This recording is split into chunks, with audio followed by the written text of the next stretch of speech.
Look who decided to show up. My dad scoffed, loud enough to silence the music and small talk in the room. All heads turned toward me. I hadn't even made it 3 steps into the hall when he reached for the gift box in my hands, beautifully wrapped, neatly tied, and hurled it into the trash can beside the cake table. "We don't need pity money," he growled. "You're just here to beg, aren't you? Before we begin, drop a comment and tell us where are you from and from which city you're watching our videos? And after watching the whole video, don't forget to tell us, what would you do in this situation? Be honest, tell me in the comments below." We read every comment. Let's begin. Everyone laughed. My sister, still in her white rehearsal dress, hid her giggle behind a champagne flute. My mom turned away, pretending not to see. I just stood there, still. Not a tear. Not a blink. Then I smiled. "Open the card before you choke on your cake," I said quietly. The room stilled again. My sister tilted her head, curious. My dad hesitated, and then, with an exaggerated grunt, he walked over to the trash, pulled the crush box out, and tore the envelope from the top. He opened the card. He didn't even finish the first line before his face changed. Then, right on cue, the double doors of the venue opened and in walked my husband, Logan. Tall, clean-shaven, and calm as ever, dressed in a dark blue tailored suit, holding a second envelope in his hand. "Thought I'd drop this off myself," he said, placing it on the gift table, since the first one nearly ended up with the plastic cups. My dad's hands were trembling now. The original card was still open. He looked back at me like he was seeing a ghost. My sister stood up. "What's going on?" Her voice cracked. She sounded more panicked than annoyed. The energy in the room had shifted completely. I walked over slowly, heels clicking, picked up a champagne flute of my own, and stood beside the gift table. "That envelope," I said, pointing to the one my husband had just placed down, "holds a wedding present from us. Fully paid honeymoon. Private villa in Maui. Business class flights. All inclusive." Someone gasped behind me. "But," my sister began. "Oh," I added, "and the check in the card Dad just opened? That was for Mom. To help her pay off the mortgage. I figured you all needed the help." Suddenly, no one was laughing. My dad's face was sheet white. My mom stepped forward like she wanted to speak, but couldn't find the words. But it was too late. This wasn't for applause. It wasn't for praise. It was closure. I set my glass down untouched. Turned to Logan, who simply offered his hand. I took it, and as we walked out of the hall in silence, I heard chairs scraping. A quiet, "Wait, Emily, please," from behind. But I didn't stop. Not once. They had already thrown me out once. I had only come back to return the favor, with interest. 3 years ago, I left that house with a duffel bag, a cracked phone, and a heart so shattered I could barely speak. I still remember that night. The rain hadn't even started yet when my dad stood in the driveway, holding the front door open like I was some burden he couldn't wait to be rid of. "You've done enough damage," he'd said. "You can leave now. Don't expect a single cent from us ever again." My sister, Melanie, leaned against the porch rail, arms crossed, smug. "You'll come crawling back. Don't worry, we'll pretend not to gloat when you do." And my mom? She stood by the window, looking everywhere, but at me. That was the night I finally realized the truth. I was never the daughter they wanted. Never the one they were proud to claim. I wasn't the perfect one getting a master's degree in fashion design, or the one engaged to a rich family son. I was just the other one. The inconvenience. And all because I said no. No to the arranged marriage they wanted to push me into.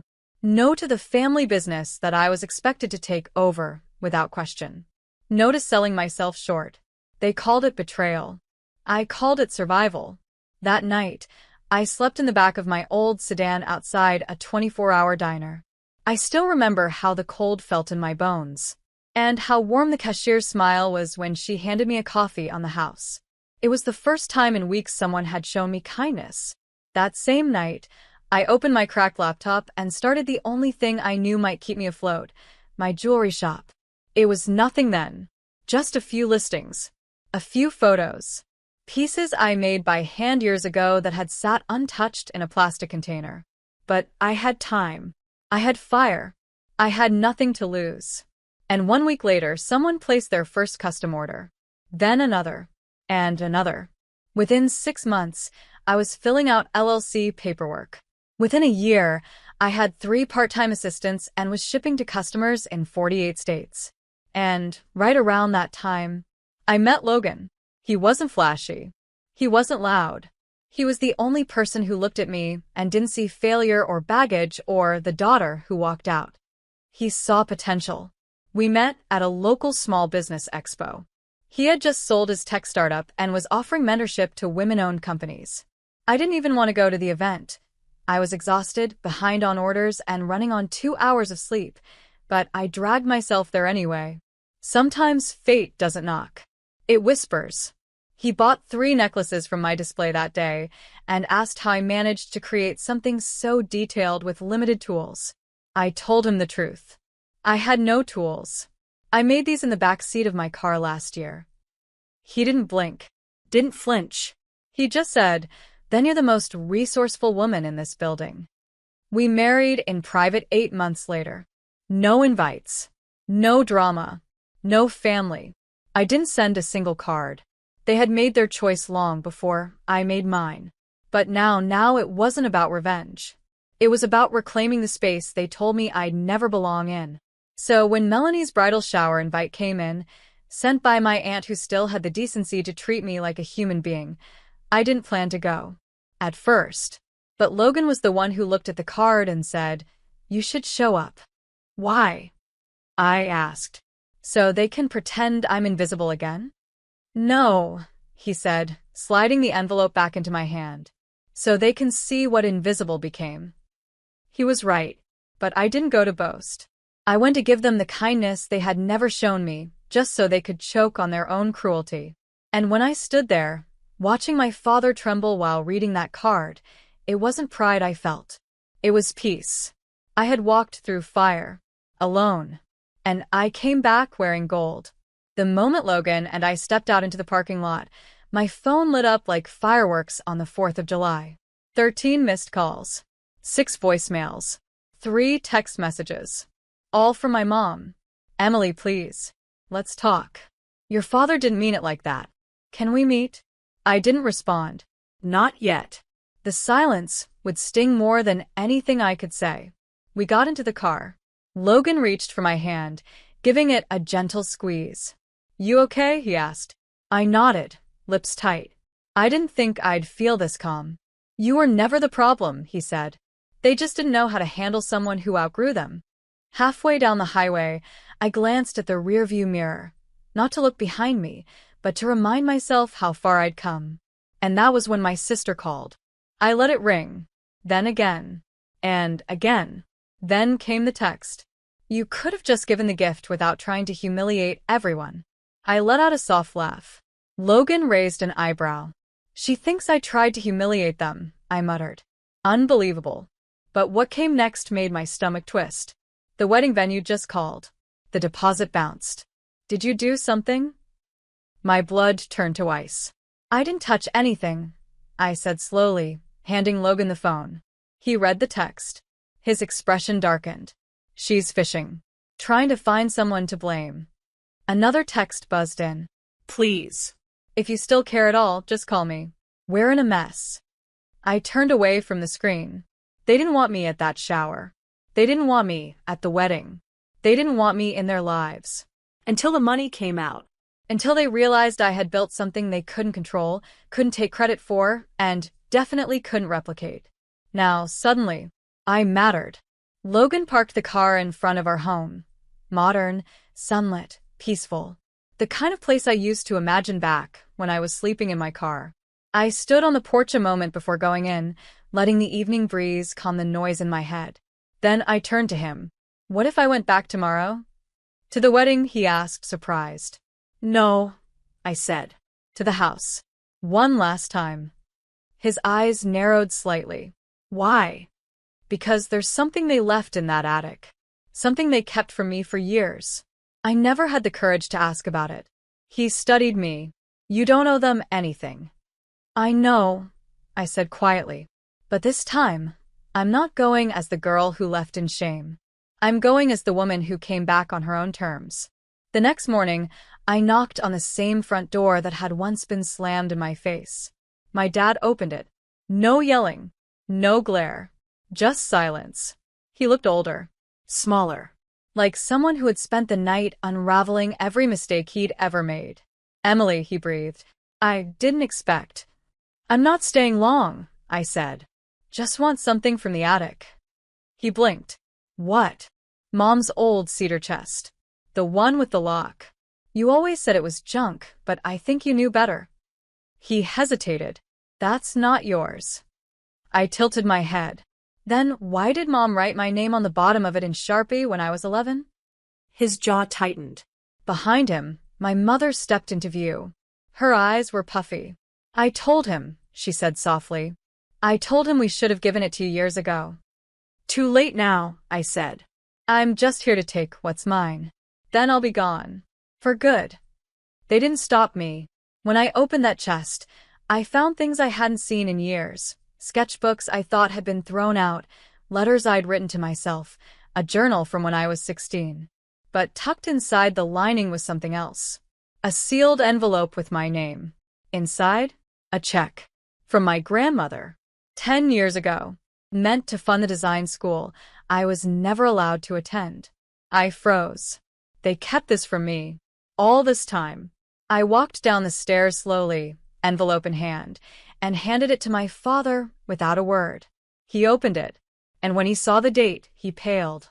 I didn't think you were ready, he muttered. No, I said. You didn't think I was worth investing in. And I walked out. This time I didn't look back. The morning of Melanie's wedding started with silence. No frantic messages. No apology calls. Not even a passive-aggressive text. After yesterday's visit, I figured they'd finally accepted it. That I wasn't coming to save them. But by noon, Logan's phone buzzed. He read the screen, then handed it to me without a word. Do you think she'll show? It was from Melanie. Sent to her wedding planner. Except she accidentally sent it to Logan. She had been venting, not reaching out. That alone told me everything. They still hadn't changed. They were just scared. And when fear fades, entitlement comes back. I gave the phone back, unbothered. But Logan said something I didn't expect. I think you should go. I blinked. To the wedding? Not for them. For you, he said. You walked through fire to get here, Emily. You don't need their recognition. But maybe it's time to let them see who you've become one last time. He was right. So I didn't wear black. Or show up in some power suit to make a statement. I wore soft gold. My hair simple. My heels low. Because I didn't need to scream to be heard anymore. We arrived just as the pre-ceremony photos were wrapping up. The garden was packed with relatives, vendors, and string lights that didn't quite distract from the tension floating in the air. People whispered when they saw me. Some stared.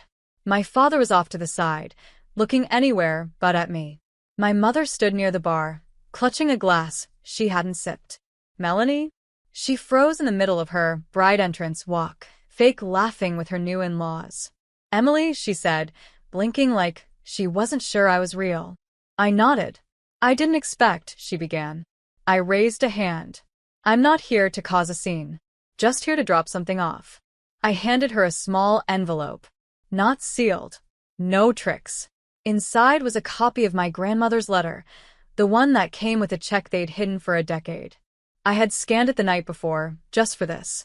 Read it when you're alone, I said, then added calmly. You deserve to know what else they kept from you. Her jaw tightened, but she didn't respond. I turned to walk away. But then the microphone crackled. My dad had stepped up to the small platform meant for toasts. I'd like to say a few words, he said, voice shaky. Guests murmured. Someone tried to stop him, but he raised his hand. I was wrong, he said. Not just as a father, but as a man who thought control was love. I threw away something priceless. Someone. The entire garden quieted. He looked toward me, then at Melanie, then down at the floor.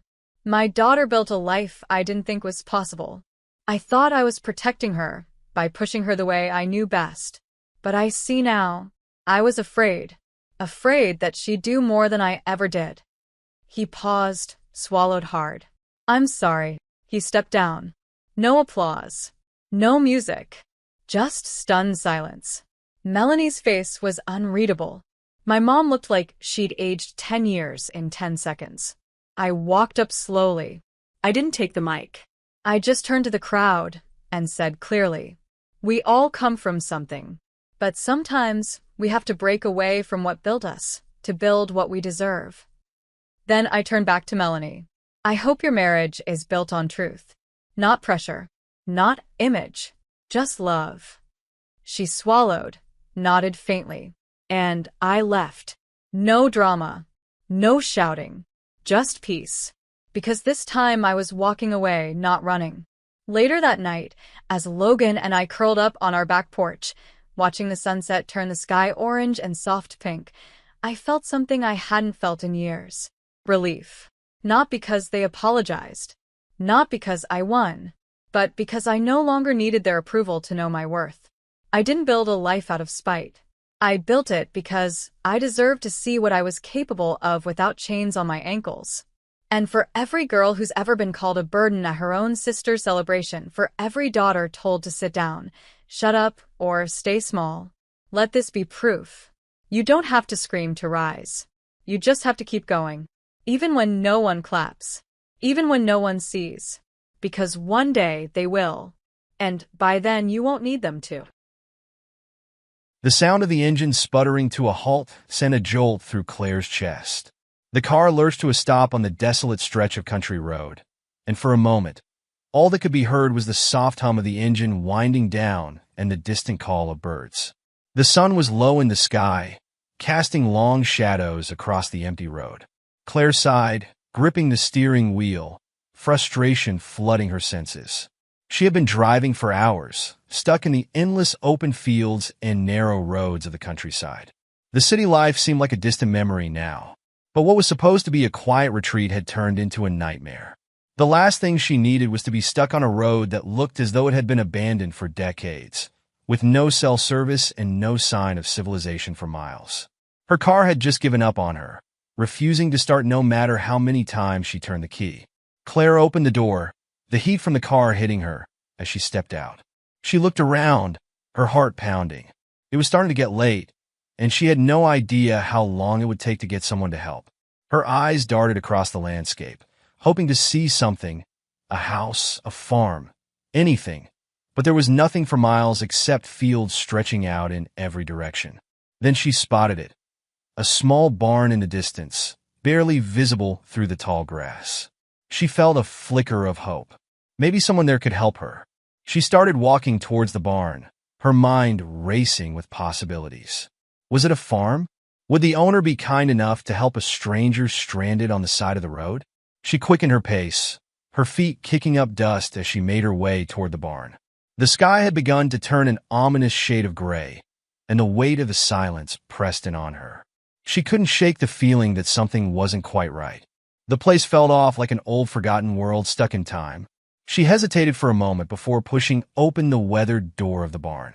Inside, the barn was dark, musty, and filled with the smell of hay and old wood. The faint sound of rustling echoed around her as her eyes adjusted to the dim light. Claire stepped further into the barn, trying to shake the unease that had settled in her chest. She had expected to find a farmer or someone working, but the place seemed deserted. Yet, the barn looked well-kept, too well-kept for a place that seemed so remote. Her eyes scanned the interior, but there was no sign of life. She stepped back toward the entrance, ready to turn around and look for another option when a voice echoed from the far corner of the barn. Well, what have we got here? Claire froze, her heart racing. She turned toward the voice, spotting a tall, broad-shouldered man standing near a stack of hay bales, his arms crossed over his chest. He was dressed in a worn plaid shirt and faded jeans, his boots covered in dust from working in the fields. I'm sorry to bother you, Claire stammered, trying to mask the nervousness creeping into her voice. My car broke down on the road outside. I was hoping you might be able to help me. The man didn't respond right away. Instead, he stepped forward slowly, his eyes narrowing as he examined her. There was something about his gaze that made her feel uneasy. It wasn't exactly hostile, but it wasn't friendly either. "You've got guts, walking into a stranger's barn like this," he said, his voice low and gravelly. "Most people wouldn't come this far." I didn't have much of a choice," Claire said, her voice shaking slightly. "I'm just looking for help.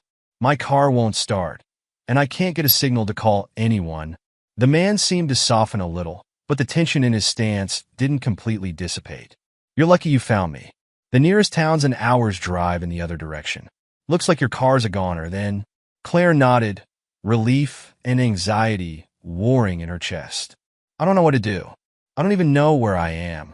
It's just me out here, and I don't want to be stranded here alone." The man studied her for a moment longer, and for a second, Claire could have sworn she saw something flicker in his eyes. Something unreadable, dangerous even. But then, just as quickly, it was gone. "All right," he said, nodding toward the far side of the barn. "I've got a phone in the house. Come on, let's get you sorted out." Claire followed the man out of the barn, her footsteps hesitant. There was something about this whole situation that didn't sit right with her, but she pushed it aside. He was offering to help, and she was grateful for that. As they made their way to the farmhouse, Claire couldn't help but notice the way the man moved. Quietly, confidently, like someone used to being alone. Someone who wasn't afraid of being left in the middle of nowhere. The farmhouse was old, but it was well maintained. The garden was neat, the windows were clean, and there was a sense of care that couldn't be ignored. But the silence of the place felt strange. There were no animals, no sign of any other people. Just the man, his presence dominating the landscape like he was the only one who mattered out here. "Who are you?" Claire asked before she could stop herself. "I mean, I know you're a farmer, but where are your family?" The man's eyes flicked over to her, and for a second, the tension in his jaw tightened. He opened the door to the farmhouse without answering her question, stepping aside to let her in. "Come inside. I'll get the phone," he said, his tone a little more guarded now. Claire stepped inside, cautiously looking around. The interior was rustic but cozy. There was a fire burning in the hearth, and the room was lit by the warm glow of old-fashioned lamps. It looked like the kind of home that had been built with years of hard work, a place that had seen its fair share of history. As the man turned toward the kitchen, Claire's eyes lingered on a large framed photo hanging on the wall. It showed a woman and two children, smiling, happy together. The family portrait looked old, but there was a sharp sadness in the eyes of the people in the photo. Claire didn't know why, but it sent a chill down her spine. The man returned with the phone, but as he handed it to her, he hesitated. "There's something I should tell you," he said, his voice quieter than before. "You're not the first person to end up here." Claire raised an eyebrow. "What do you mean?" The man looked at her, his face suddenly stern. "People come out here looking for help, but not everyone leaves. Some of them don't make it." A knot twisted in Claire's stomach. What was he saying? Before she could respond, the man's expression softened, and he handed her the phone. "Just a joke," he said, his tone light now. "Don't take it seriously. Go ahead and make your call. I'll be right here." Claire tried to call for help, but the phone screen flickered. Her stomach churned. Something was wrong. She looked at the man, who was now standing a few feet away, watching her with a quiet intensity. "Something's wrong," she muttered, frustration rising. "I can't get a signal." The man smiled, a slow, deliberate smile that didn't reach his eyes. "It's an old phone," he said. "Not much service out here." Claire's nerves were on edge, but she didn't want to jump to conclusions. Still, the feeling that something was very wrong began to grow. She couldn't shake the chill running down her spine. The unease she'd felt the moment she entered the barn was back, but now it was more palpable, more dangerous. Suddenly, Claire's eyes fell on a small, dusty journal on the counter beside her. It looked old, worn, and out of place. Without thinking, she reached for it. When she opened the first page, she froze. The entries were dated years ago. They described a man, someone who had helped stranded travelers, someone who had taken them in, made them comfortable, and then, without fail, they were never heard from again. The last entry was chilling. "Another one is here, just like the others. They'll never leave." Claire's blood ran cold. She looked up at the man, who was still standing there, watching her closely. "Who are you?" she asked, her voice shaking. The man didn't answer right away. Instead, his smile deepened. "You don't know, do you?" A chill ran through Claire as she backed away, the journal still in her hands. The pieces were starting to fall into place, but it was too late. The door slammed shut behind her. Claire's mind raced as she stared at the man. No, the monster, who had been hiding behind the facade of kindness. Her hands trembled as she clutched the journal in her grasp. The words, so innocently written at first, now felt like a death sentence. "Another one is here, just like the others.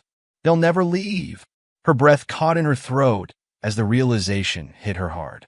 The man took a step forward, his smile never fading. "You should have listened when I told you to go inside," he said softly, almost as if talking to a child who had misbehaved. "But it's too late now. You've seen too much." Claire's heart pounded in her chest. Her instinct screamed at her to run, to get out of there, but her feet were frozen to the floor. The door slammed shut behind her, the sound echoing through the quiet farmhouse. The silence that followed was suffocating.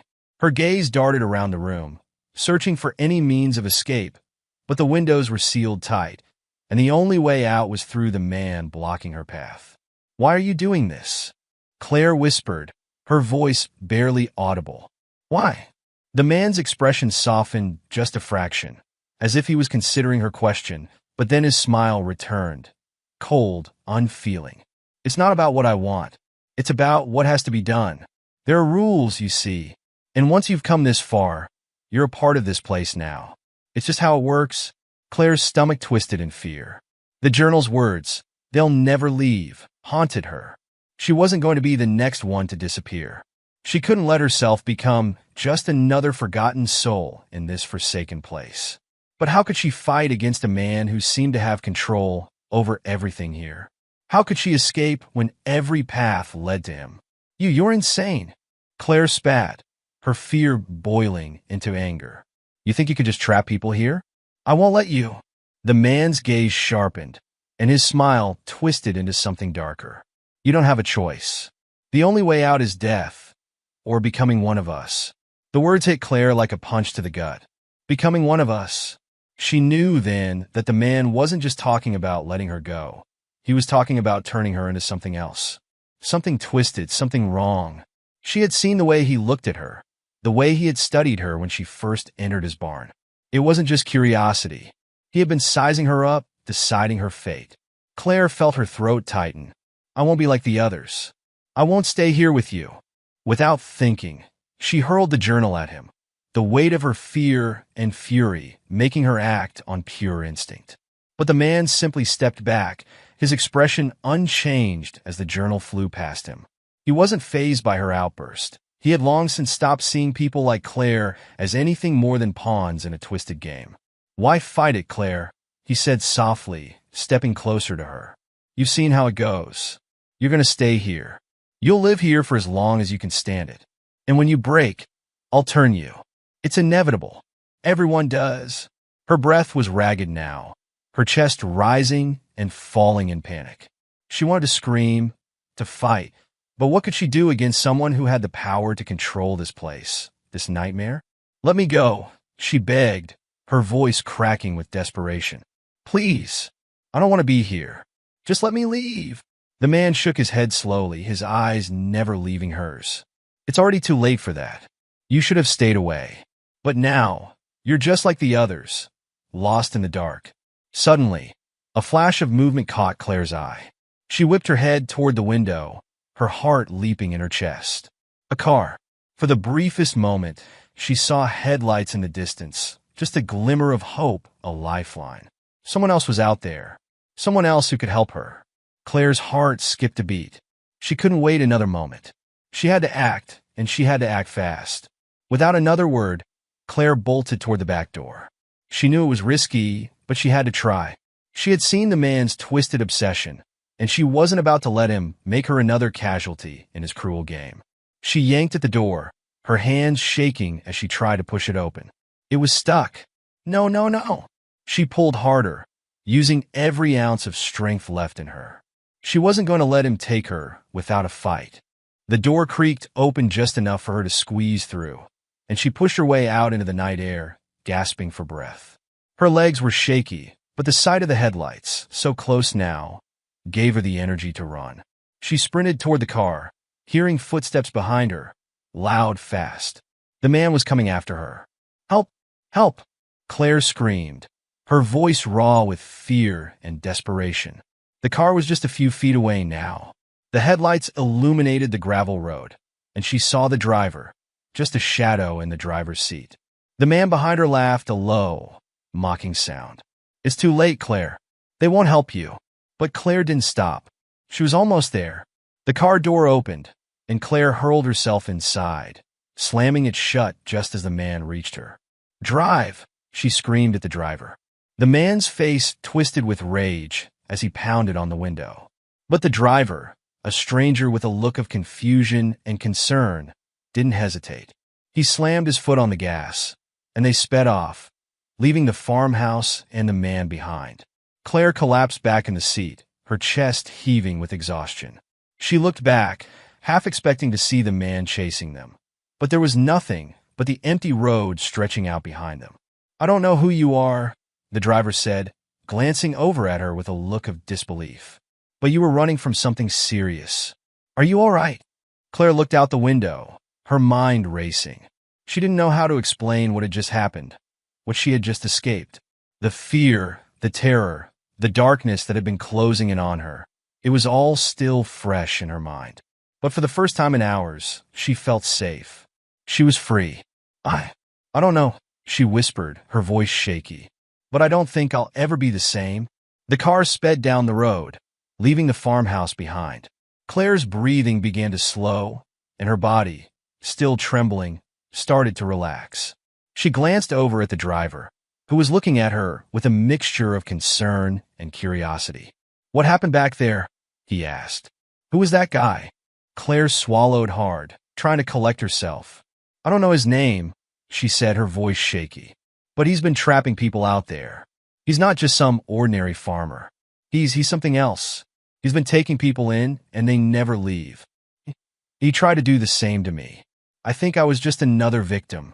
The driver looked at her in disbelief, his eyes widening. "That's crazy. You're lucky you got away. People don't come back from those kinds of places. Not without something changing them." "I don't know what he wanted," Claire said, her voice barely above a whisper. "But I'm not going back there. Not ever. Not if it means becoming like the others. I won't let him do that to me." The car continued down the road, Claire's mind still spinning with everything that had happened. It felt like a nightmare, one she had barely escaped. But as she looked at the man in the driver's seat, she realized something. She had survived, and no matter what came next, she would never let herself become another lost soul in that forsaken place. I didn't expect my life to change in a single evening. But the moment I stepped into that boardroom, everything I had ever known shattered into pieces. My father sat at the head of the table, cold and calculating as always. My mother stood beside him, arms crossed, her expression smug. And then there was my brother, Adam, the family's golden boy, lounging in his chair like he had already won whatever twisted game they were playing. "Sit," my father ordered. Something felt off. I could feel it in my bones. But I sat down. The folder was slid across the table towards me. I frowned, flipping it open. My heart stopped. I was staring at a legal document, a transfer of all my inheritance, my trust fund, my shares in the company, everything that belonged to me. And it was all going to Adam. What the hell is this? My voice was sharp, but inside, my stomach twisted. Adam smirked. "That, dear sister, is your exit plan?" I looked up at my parents, hoping, praying, that this was some cruel joke. But my father's expression was cold as steel. My mother sighed, as if I were an inconvenience she wished would just disappear. "It's what's best," my father said. "For the family." "For the family? What about me? You expect me to sign this?" I scoffed, pushing the papers away. "Are you insane?" My mother stepped forward. "You were never meant to lead, Anna. You're just not capable." "Capable? I had been running operations of the company since I was 21. I had worked twice as hard as Adam, proving myself every step of the way. I clenched my fists. This is a joke. I built my reputation in this company. Adam cut me off with a laugh. You mean our reputation? Everything you did was because of Dad's name. I felt something crack inside me. All my life, I had fought to prove I wasn't just the daughter of a powerful businessman. I had fought to prove that I deserved my place at the top. And now they were ripping it all away. My father slid a pen across the table. Sign. No. His expression darkened. You don't have a choice. And that was when I realized they had already won. I didn't sign right away. I fought. I screamed. I threatened. I even begged. But my father? He had already pulled all the strings. Bank accounts? Frozen. Credit cards? Declined. My personal assets? Seized. In a single night, I went from being the heir to a billion-dollar empire to having nothing. Not even a place to stay. And the worst part? No one cared. Not my so-called friends. Not the people I had helped. Not even the company's employees I had fought for. I was a nobody. My father's last words to me before I walked out of the mansion still echoed in my head. You were never meant to be more than a placeholder, Anna. Now get out. For weeks, I drifted. I found a cheap motel that smelled like mold, using the last bit of cash I had to keep a roof over my head. I applied for jobs. No one would hire me. My father had made sure of that. Everywhere I went, I hit a dead end. My name, the name that once meant everything, was now a curse. I spent nights staring at the ceiling, wondering, was this it? Was this how my story ended? And then, one night, I looked at myself in the mirror. The girl staring back at me wasn't the same. She was broken, defeated. I gritted my teeth. No. I wasn't going to let them win. If they thought I was going to fade away quietly, they were wrong. Very, very wrong. I had nothing. But if there was one thing I still had, it was my mind. My family had underestimated me. They thought I had no power without them. But what they didn't realize was, I was smarter than all of them. With the little money I had left, I started working my way up from scratch. I took night shifts at a local cafe, using every spare second to learn everything about the business world. I studied corporate takeovers, financial loopholes, stock manipulation, everything they had used to keep me down. And after months of working like hell, I finally had my first breakthrough. A new opportunity. A way back into the game. And the best part? They wouldn't see me coming. Months passed and I barely survived. Every dollar was stretched. Every meal was a calculation. But I never stopped learning.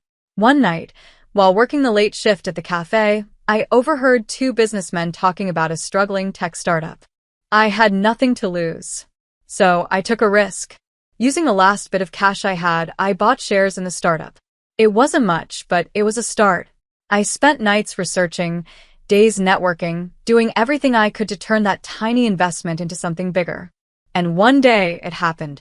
The startup exploded in value. Overnight, I went from broke and desperate to having enough to start something of my own. It wasn't revenge yet, but it was the first step. With my first real money, I knew I had one chance. One chance to build something powerful. I started small, a consulting firm, using the knowledge I had gained from years in my father's company. At first, no one took me seriously, until they saw what I could do. I tripled profits for small businesses, helped companies recover from financial disasters, and within a year, my name was back. But this time, it was mine, not my father's. I wasn't just surviving anymore. I was gaining power. And once I had enough, I was going to destroy them. By the second year, my company had become one of the most sought-after firms in the city. People who had once turned their backs on me, now they begged to work with me. Investors poured in. I expanded, moved into high-stakes corporate takeovers, and learned how to dismantle empires from the inside out. And as fate would have it, my father's company was struggling. The golden boy, Adam, was failing. And that's when I saw my opening. It was time to strike. It started with small, quiet moves. I bought shares in my father's company through shell corporations, making sure they had no idea who was behind it. Piece by piece, I gained control. And then, one day, I owned a majority of the company. My father? He had no idea. Adam? Clueless. They thought they were still untouchable. Until the board called for a vote of no confidence. And the new CEO was announced. Me. The day I walked into the boardroom, everything stopped. My father's face went pale. My mother clutched Adam's arm, her breath caught in her throat. And Adam? He looked at me like he had seen a ghost. This isn't possible, he stammered. I smiled. Oh, but it is. For the first time in my life, I had all the power. And they had none. I sat at the head of the table where my father once ruled. He sat across from me, his hands trembling. You can't do this, he whispered. I leaned forward. I already did. Every ounce of betrayal, pain, and suffering they had put me through, it was finally their turn to feel it. And I was just getting started. Silence filled the boardroom. For the first time in my life, they had no control over me. My father gripped the table so hard his knuckles turned white. You don't understand what you've done. I tilted my head. Oh, I understand perfectly. Adam's arrogance shattered in an instant. The once smug brother who had laughed as he stole everything from me, now he looked like a child who had just realized the monsters under his bed were real. My mother? She didn't speak. Her face was twisted in shock, as if she couldn't comprehend that the daughter they had discarded had returned more powerful than they ever imagined. I leaned back in my chair, looking at their stunned faces. This moment, this was everything. But I wasn't done yet. My father's company, now mine, was drowning in debt, thanks to Adam's terrible leadership. I had two choices. Save it and let them crawl back to their comfortable lives. Tear it down piece by piece and leave them with nothing. Guess which one I chose? I announced an internal restructuring, one that included firing Adam. You can't do this. Adam exploded, slamming his fists on the table. I stared at him. You did it to me. His lips parted, but no words came out. Now he understood. I didn't just fire Adam. I made sure everyone knew about it. The media ate it up. Billionaire heiress Anna takes over, fires brother, who betrayed her. Fall of a golden boy, Adam gets kicked out of his own companies. The same way they humiliated me years ago, I returned the favor. And my father? He tried to hold on, tried to fight back. But he was old news now. No one respected him anymore. Because I was the one in power. One by one, I took everything from them. Their business? Gone. Their fortune? Vanishing fast. Their power? Stripped away. They had spent their lives belittling me, underestimating me, throwing me away like I was nothing. Now? They were the ones no one cared about. I found my father in his office, staring at the empty walls. The once mighty man who had controlled everything now had nothing left. He turned when I walked in, his eyes tired. You're enjoying this, aren't you? I didn't answer immediately. Then I smiled. I am. He let out a bitter laugh. So, what now? You destroy us completely. I stared at him for a long moment. Once, I had desperately craved his approval. Now? He was just another man I had beaten. I had won. I expected Adam to fight back, to try and reclaim what he lost. Instead, he showed up at my office. His confidence? Gone. His arrogance? Shattered. He looked at me like a drowning man begging for a lifeline. Anna, please. His voice was hoarse. I don't have anything left. I leaned forward. Now you know how it feels. He swallowed hard. I was wrong. I should have never. I held up a hand. Stop. I studied him for a long moment. Then I gave him the same cold smile he once gave me. You're just a nobody now. And I walked away. With my father's company fully under my control, I did what no one expected. I merged it into my empire, erasing my father's legacy completely. His name? Wiped from the business world. My family, who once controlled everything, now had nothing. And I was untouchable. Adam tried to find another job. No one would hire him. My father tried to rebuild his connections. No one returned his calls. My mother? She went silent. They had made me a nobody. Now they were the nobodies. And I had built an empire. All on my own. Years ago, they laughed when I was thrown out with nothing. Now, they whispered my name in fear. I wasn't just another rich heiress anymore. I was the woman who came back stronger than ever. And no one, not my family, not anyone, could take that away from me again. One day, I stood outside the mansion I had once called home. It felt small now. I didn't need it anymore. Because I had built something greater. I had built myself. I turned away, my heart light. My past didn't define me anymore. I had won. And there was nothing left to say. I stood outside the estate, the place that once held all my childhood memories, my pain, my betrayal. It used to feel like a fortress, a kingdom that only my father ruled. Now, It was just a house, an empty, lifeless structure. A part of me thought I'd feel satisfaction seeing it this way, but all I felt was nothing, because I didn't need this house anymore. I had built my own empire, and I had erased theirs. I thought Adam would disappear after everything, but he didn't. One evening, as I left my office, I saw him waiting outside. He looked different. Gone was the arrogant, entitled man who had laughed as he stole my inheritance. In his place was someone broken. I know I don't deserve to ask for anything, he said, his voice quiet. But please, I don't have anywhere else to go. For a brief second, I remembered the brother I used to have. The one before the greed. The one before he saw me as a threat. And for that second, I almost felt pity. But then I remembered the way he smirked as I signed those papers. The way he told me, "You're just a nobody now." And I smiled. That's not my problem. Then I got in my car and left him there, just like he left me. Out of everyone in my family, my mother was the one who surprised me the most. she didn't beg. She didn't try to manipulate her way back into my life. She simply disappeared. I heard rumors. She had left the city, moved somewhere quiet, far away from the chaos. But I didn't care, because I was finally free from her. One day, I received a letter. It was from my father. I almost threw it away, but curiosity got the best of me. Inside, his handwriting was shaky, not the confident, commanding script I remembered. "Anna, you were always smarter than I gave you credit for. And now you've proven that to the world. I have nothing left. No company. No wealth. No family. Maybe I deserve that.